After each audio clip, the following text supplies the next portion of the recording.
Барлықтарыңызға қайырлы күн достар. Бүгін сіздерге қазіргі таңда хит болып жатқан түріктердің миди баклавасының рецептісімен бөлісетін боламын. Баклава жасалу жолы өте оңай, әрі дәмді, ерекше болып шығады. Барлықтарыңызға менімен бірге дайындап көруге кеңес беремін. Баклаваны дайындау үшін ең алдымен біз тестісін дайындаймыз. Ол үшін бізге қажет ингредиенттер: жұмыртқа, 1 дана, алма уксусы, қайнаған су, 20% қаймақ, ерітілген сары май, сұйық май, қопсытқыш және ұн қажет. Мен барлығының грамын видеоның астына белгілеп кетемін, сол жерден қарап дайындасаңыздар болады.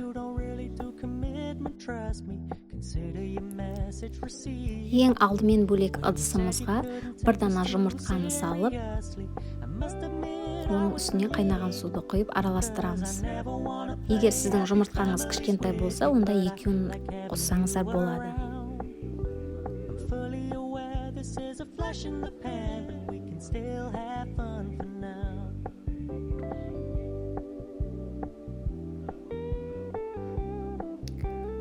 Жақсылап араластырғаннан кейін алма уксусын қосамыз. 6% болуы қажет. Егер сізде алма уксусы болмаса, лимон қышқылын қоссаңыздар болады.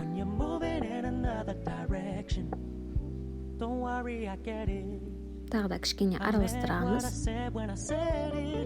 Одан кейін қаймақ қосамыз. Қаймақ міндетті түрде 20% болуы қажет.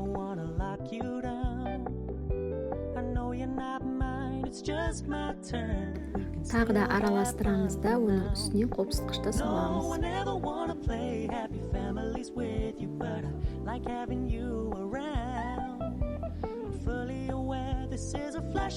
Одан кейін ерітілген сары майды, сұйық майды қосып, 1 келкі масса болғанша тағы да жақсылап араластырамыз.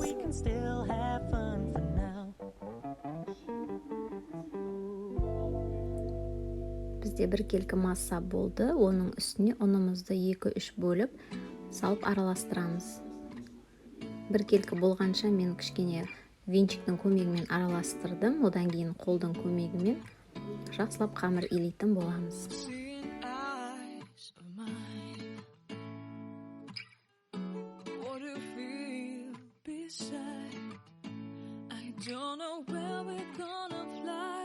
You did sometimes, seeing eyes of mine. Love, love, love, I wanna be strong, strong. We're doing wrong, wrong, wrong, but I'll try to fix it. Love, love, love, I wanna be strong, strong. We're doing wrong, wrong, wrong, but I'll change it, change it. Біздің тестіміз дайын, жұмсақ, қолға жабыспайтын тесті шықты. Осыны бөлек пакетке салып, 20-30 минут мұздатқышқа саламыз. Келесі баклаваның салмасын дайындаймыз. Ол қаймақ деп аталады. Яғни салқын сүтке манной крупа мен секерді салып, үздіксіз араластырып қайнататын боламыз. Біздің қаймағымыз қоюлануы қажет. Соған дейін жақсылап араластырамыз.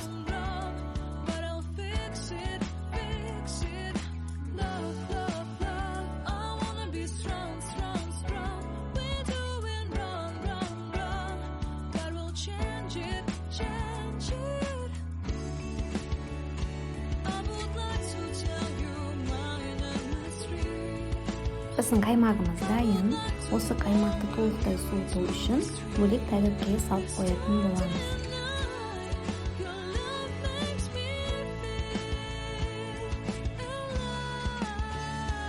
Біздің қаймақтарымыз толықтай суыды. Енді осы қаймақты қолымыздың көмегімен домалап пішіндіретін боламыз.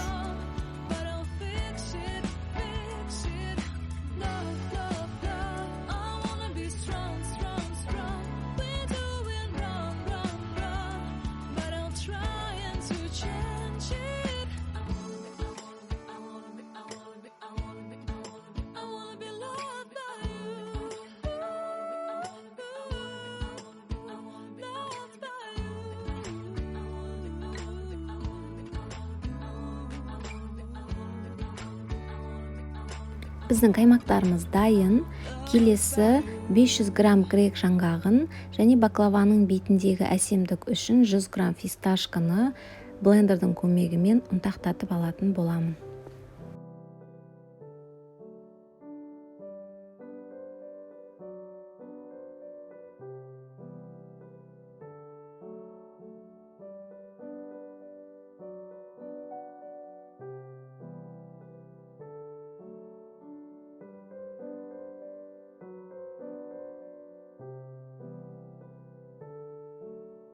Біздің тестіміз мұздатқыштан шықты. Осы тестімізді енді теңдей 6 немесе 7 бөлікке бөлетін боламыз.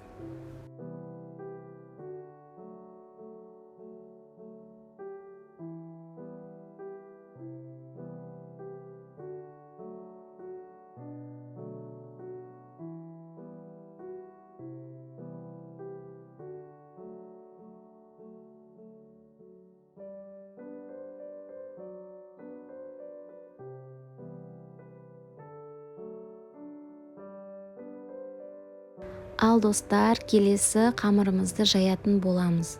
Ол үшін бізге картофельный немесе кукурузный, яғни жүгері крахмалы қажет. Жүгері крахмалы біздің қамырымыздың жұқа жайылуына көмектеседі, ол қамырға сіңбейді. Сол себепті жүгері крахмалын алатын боламыз. Және оқтауға келетін болсақ, біздің оқтауымыз жіңішке болу қажет. Менде ондай оқтау болмаған себепті мен стройматериал сататын жерден осындай трубаны кестіріп алдым. Сіздер де осылай алсаңыздар болады.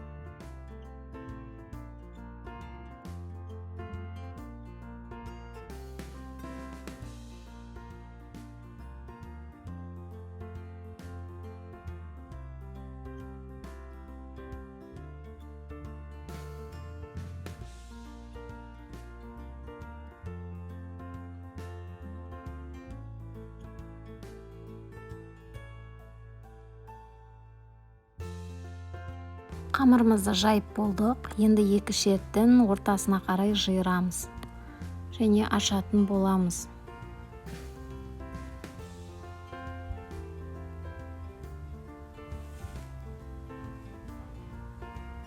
Біздің тестіміз гармошка сияқты осылай болады. Одан кейін ортасына қарай бір-біріне жақындатамыз. Кейін бір қасық грек жаңғағын салып шығамыз. Егер сіздер қаймақ қоспайтын болсаңыздар, 1,5-2 қасық грек жаңғағын салсаңыздар болады. Арасын 1-1,5 саусақ сиятындай орын қалдырамыз.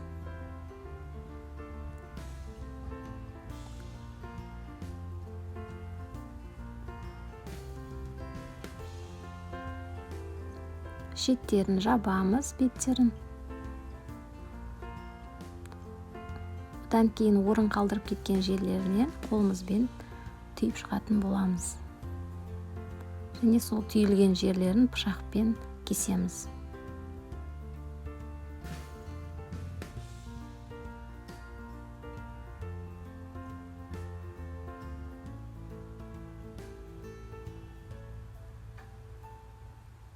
Одан кейін баклавамыздың екінші жағына қаратып, тағы да қолымызбен қысып, жақсылап түйіп шығамыз.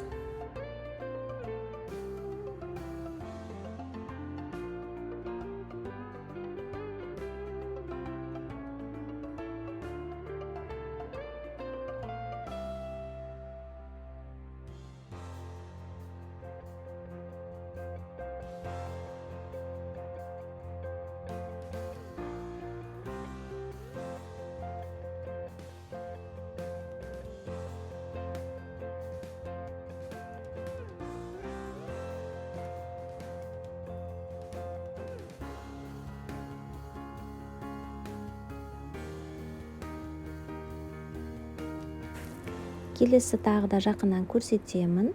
Осылай баклавамыздың екінші жағын қаратып, екі қапталын қолымызбен жақсылап қысып түйетін боламыз.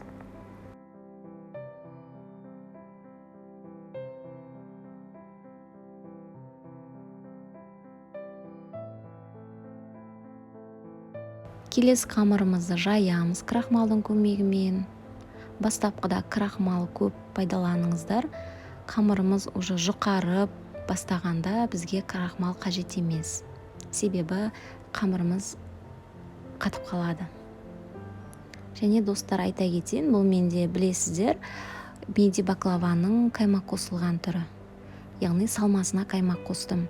Келесі баклава міндетті түрде қаймақ қосылмаған және де шоколадты миди баклава болады. Міндетті түрде видеоның рецептімен бөлісетін боламын.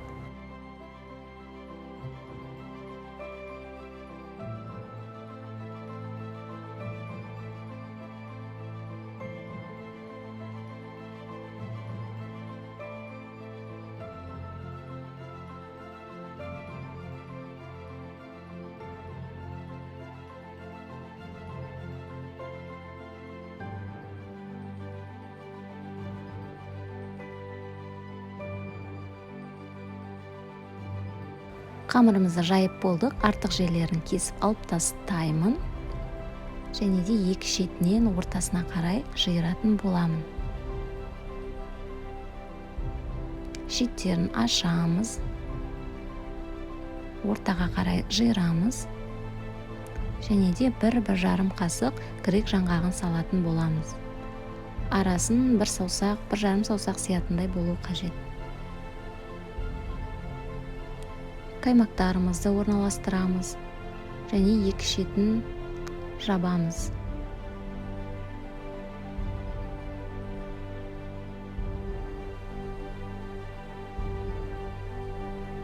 Пышақтың немесе шпательдің көмегімен кесеміз, артық жерлерін алып тастаймыз, кесіп. Және екінші бетіне қаратып, қолымызбен түйетін боламыз.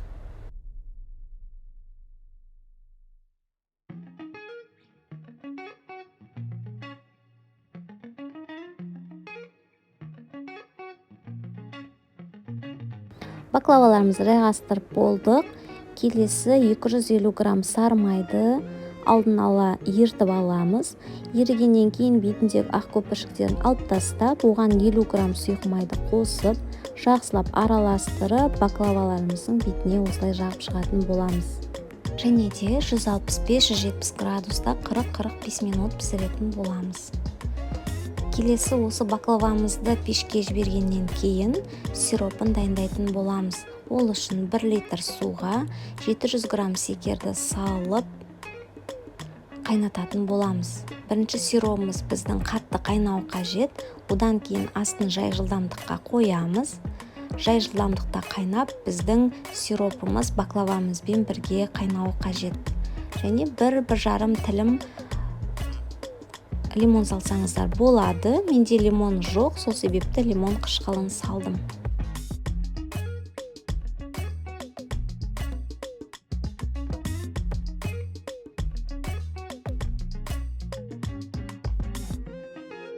Біздің сиропымыз жай жылдамдықта қайнап жатыр.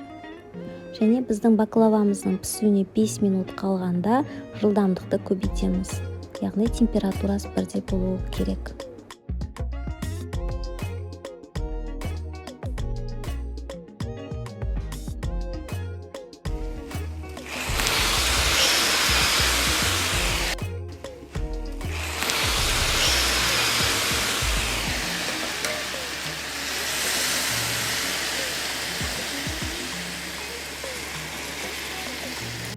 Біздің баклавамыз бен сиропымыздың температурасы бірдей болғандықтан осындай әдемі дауыс шығады. Осы сиропты құйып болғаннан кейін 2 сағат бөлме температурасында, одан кейін тоңазытқышқа, мұздатқышқа салсаңыздар болады. Бетіне әсемдік үшін мен фисташка септім. Енді ол өзіңіздің қалауыңызша грек жаңғағы да болады. Достар, егер сізде түсінбеген сұрақтарыңыз болса, комментарийға міндетті түрде жаза кеттіңіздер, жауап беретін боламын. Егер видео ұнап жатса, лайк басуды ұмытпаңыздар. Сіздермен болған Жазира, келесі видеода кездескенше.